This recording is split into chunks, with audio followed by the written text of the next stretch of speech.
अध्यक्ष महोदय श्री तथा विधानसभाना माननीय सदस्यों श्री 15મી गुजरात विधानसभाना 8મા સત્રના મંગલ પ્રારંભે आप સૌનું हृदयपूर्वक स्वागत करूँ छूँ।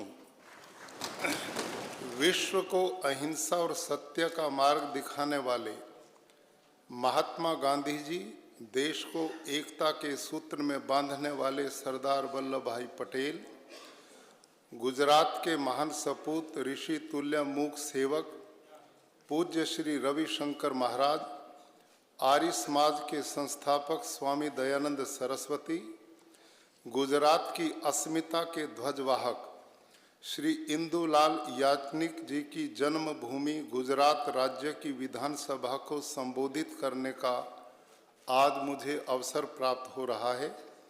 इसके लिए मैं आनंद और गौरव का अनुभव कर रहा हूँ। विकसित गुजरात से विकसित भारत मंत्र को सार्थक करने तथा गुजरात की जनता का समावेशी, सर्वस्पर्शी, सर्वांगीण विकास सुनिश्चित करने के लिए इस विधानसभा सदन में अनेक ऐतिहासिक और नागरिक लक्षी निर्णय लिए गए हैं।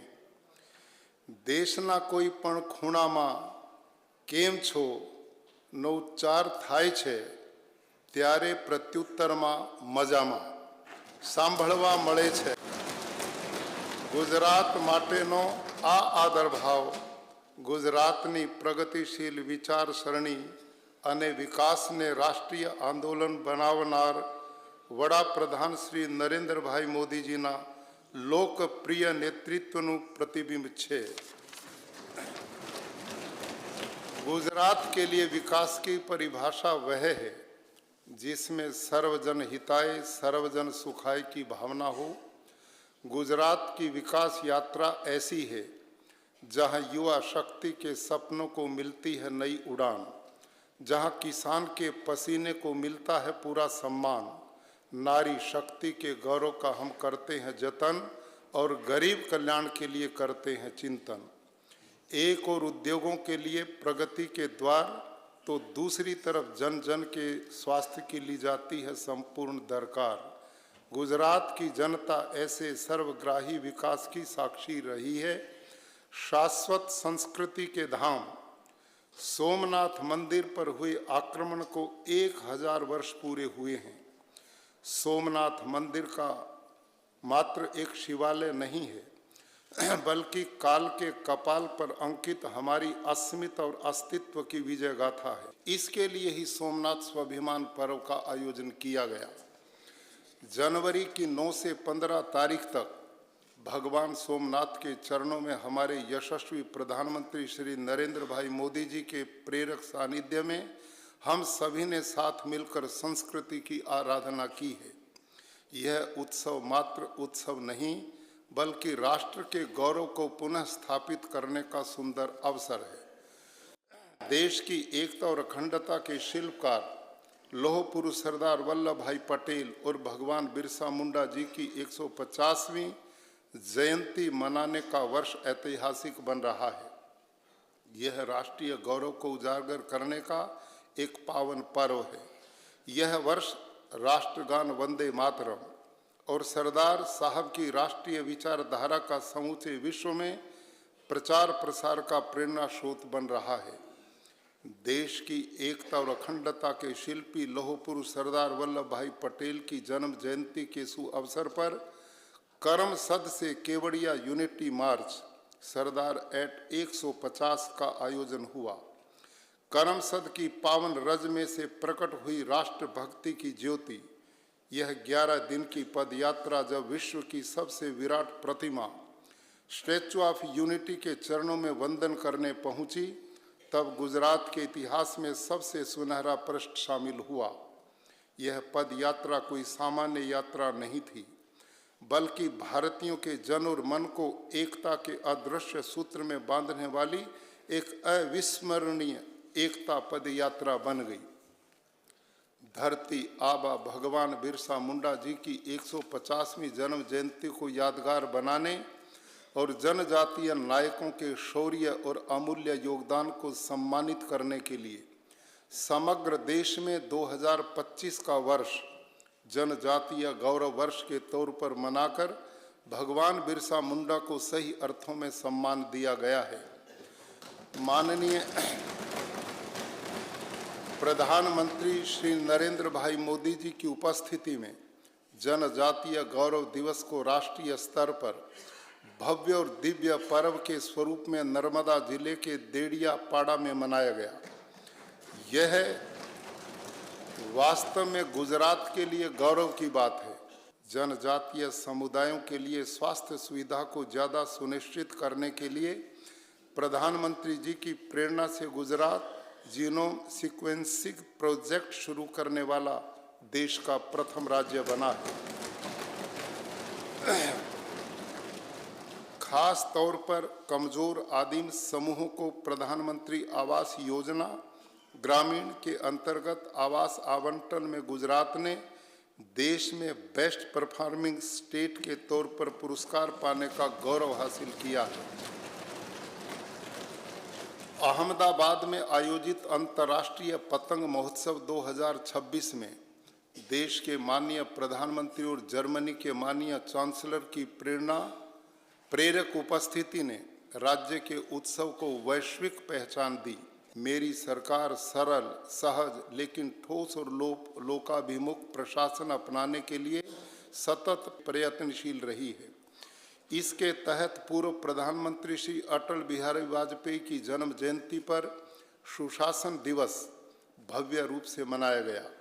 राज्य के नागरिकों की ईज ऑफ लिविंग बढ़ाने के लिए योजनाओं, सेवाओं और विकास कार्यों तथा शिकायत निवारण की कार्यवाही प्रभावी रूप से की जा रही है।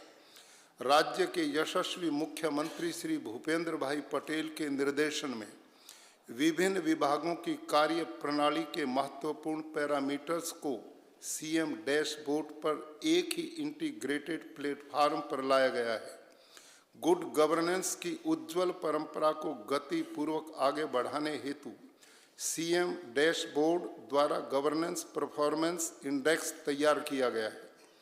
कॉमनवेल्थ गेम्स 100 वर्ष पूर्व हो रहे, तब राज्य के तत्कालीन मुख्यमंत्री और वर्तमान प्रधानमंत्री श्री नरेंद्र भाई मोदी जी के 24 वर्षों की अथक मेहनत से खेलकूद क्षेत्र में जो इकोसिस्टम स्थापित हुआ है, उसके फलस्वरूप कॉमनवेल्थ गेम्स के नेतृत्व का अवसर हमें मिला है। यह हम सभी के लिए गौरव का क्षण है। इस कॉमनवेल्थ गेम्स के माध्यम से विश्व का भारत में स्वागत करने और गुजरात को स्पोर्ट्स हब बनाने के लिए राज्य तैयार और प्रतिबद्ध है। प्राकृतिक आपदा के समय मेरी सरकार हमेशा गुजरात की जनता के साथ कंधे से कंधा मिलाकर खड़ी रही है।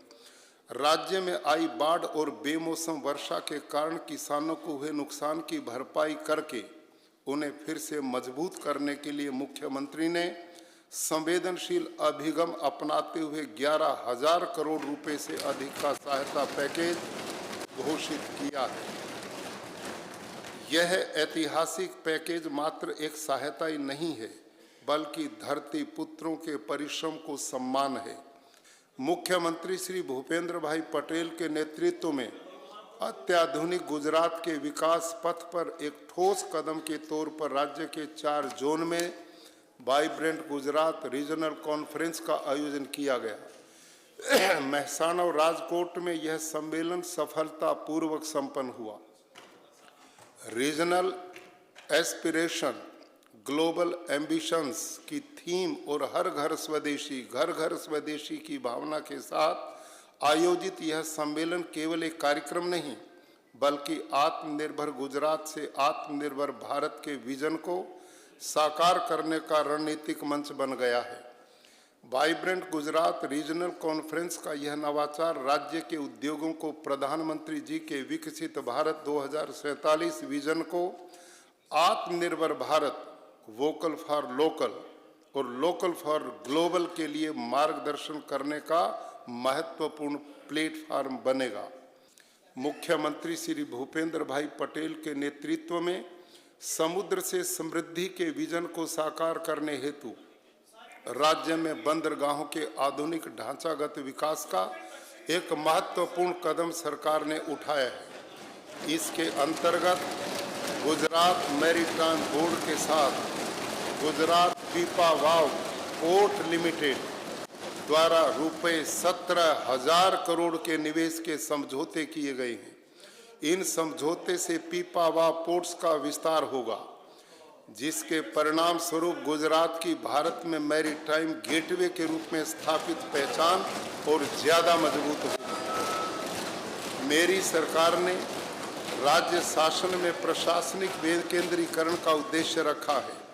इस हेतु बनासकांठा में नया वाव थराद जिला और नई 17 तहसील बनाई गई।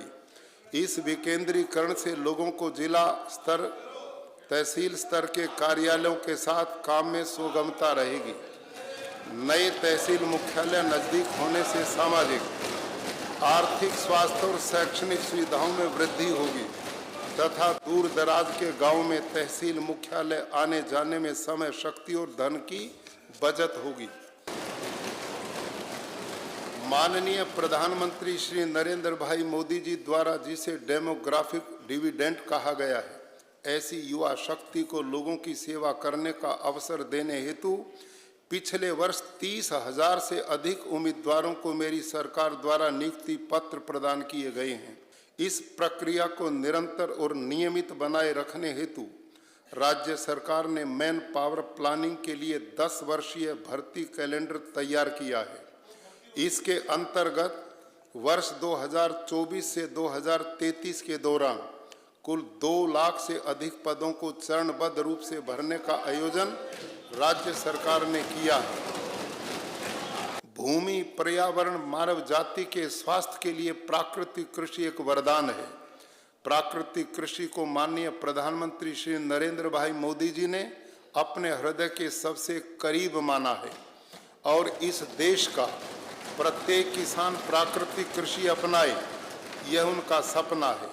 इस सपने को साकार करने के लिए गुजरात राज्य में प्राकृतिक कृषि का विस्तार हो, इस उद्देश्य से माननीय मुख्यमंत्री श्री भूपेंद्र भाई पटेल के मार्गदर्शन में सरकार द्वारा सुनियोजित अभियान के रूप में कार्य किया जा रहा है। राज्य में प्राकृतिक कृषि का दायरा बढ़ाने के लिए गुजरात प्राकृतिक कृषि विकास बोर्ड और विश्व की प्रथम प्राकृतिक कृषि यूनिवर्सिटी की स्थापना की गई है। इसमें प्राकृतिक कृषि संबंधी प्रशिक्षण, प्रेरणा, प्रवास, संशोधन, कॉन्क्लेव, मेगा शिविर, परिसंवाद तथा प्रदर्शनियों का आयोजन किया जा रहा है। राज्य में अनुमानित 8 लाख से अधिक किसानों ने प्राकृतिक खेती अपनाई है। इस साल बाढ़ में पानी किसानों की आंख का आंसू बनकर बरसा। इस अतिवृष्टि के अति कठिन समय में यह सरकार किसानों के साथ साथी बनकर खड़ी रही है।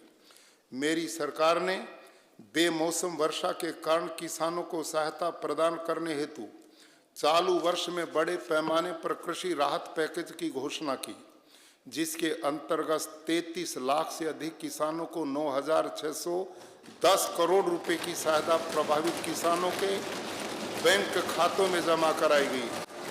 नुकसान का आकलन और भुगतान गुजरात के इतिहास में रिकॉर्ड समय में पूर्ण किया गया है। गुजरात के इतिहास में ये एक शानदार और पहला उदाहरण है कि इतने कम समय में इतनी बड़ी मदद सीधे किसानों के खाते में पहुंची है। इससे पता चलता है कि अगर इरादा मजबूत हो तो मुश्किलों में भी निपटा जा सकता है।